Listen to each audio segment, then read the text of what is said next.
Pabiyahe ngayong araw si Pangulong Noynoy Aquino pa Malaysia para sa kanyang state visit doon. Bagamat di nakalista sa mga pag-uusapan, posible pa rin daw matalakay ang issue ng Sabah sa state visit ng Pangulo. May news to go si Sherry Ann Torres. Sherry Ann?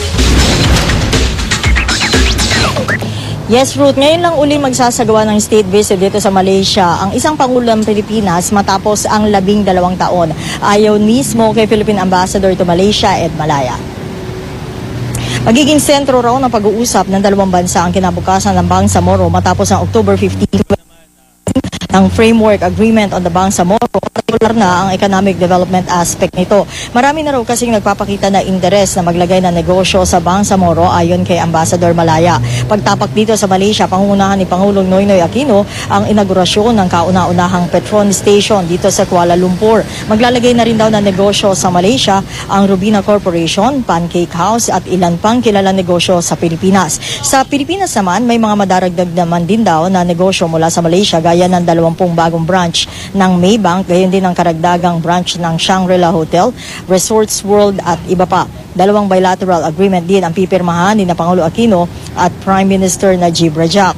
Magbibigay-pugay din si Pangulo Aquino sa hari at reyna ng Malaysia na sina Sultan Badlisha at Raha Permaisuri Agong XIV. Makikipagpulong din ang Pangulo sa may 500 miyembro ng Filipino community dito at haharap din siya sa mga negosyanteng Malaysian. Samantala, hindi man nakalista sa mga mapag-uusapan, posible pa rin daw na talakayin ng issue sa Sabah. Tiniyak ni Malaya na di binibitawan ng Pilipinas ang ating Sabah claim.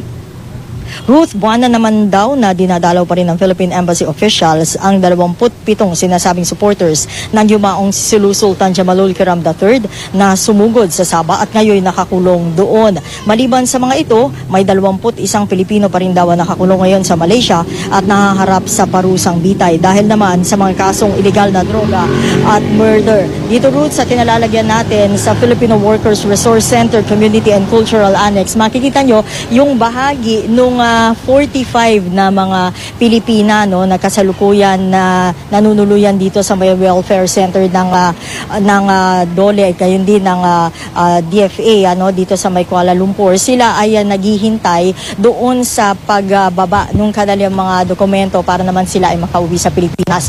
Yung karamihan dito, Ruth, ay mga documented worker na nag-expire o yung iba naman ay runaway at 8 lamang dito yung sinasabi na undocumented worker. At ngayon nga, habang naghihintay sila ng kanilang papeles, binibigyan sila ng iba't ibang training ng ating mga opisyal dito para naman pagbalik daw nila sa Pilipinas ay meron silang magiging kabuhayan. Yan muna ang latest mula dito sa Kuala Lumpur. Balik sa Ruth.